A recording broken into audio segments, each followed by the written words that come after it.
Here we're trying to add or subtract two rational expressions, and so once again with this negative that's really easy to get lost in the middle, I like to just put it up on top so I don't forget about it. So minus is the same as plus a negative 2. And then for the LCD, when I'm looking at two numbers and trying to find the LCD, I'm trying to think of numbers they divide into. I'm looking for factors they share possibly, or factors they don't share, so I can have them all in my LCD. And so it's really hard, almost impossible here, to find an LCD if you don't have these factored. So for this one, I need something that multiplies to negative 32 and adds to 4, like 8 and negative 4.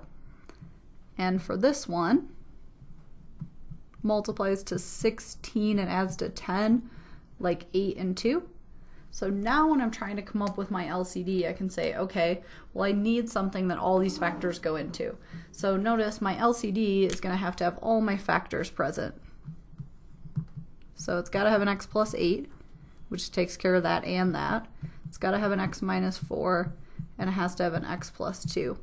So then I'll go to each of my fractions and say, what are they missing? If I want the bottom to be this one is missing an x plus 2. I'll do it on the top and the bottom. And this one is missing an x minus 4. And so now if I look, they both have the same denominator.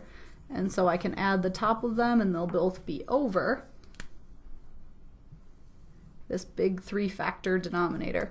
All right, then let's distribute. So 4x plus 8. And then plus negative 2x. And negative 2 and 4 is plus 8. So like terms together, I have a 4x minus 2x gives me 2x. And 8 and 8 gives me 16.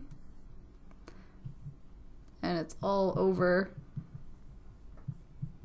this same 3-factor LCD across the bottom. All right, then I'm all set. I just want to make sure that that's reduced all the way. So I make some room here. And when I look at 2 and 16, I see that 2 and 16 are both divisible by 2. So I might want to factor a 2 out of this equation. So I end up with 2x plus 8. That was useful because now I noticed one of these 3 factors on the bottom actually does cancel.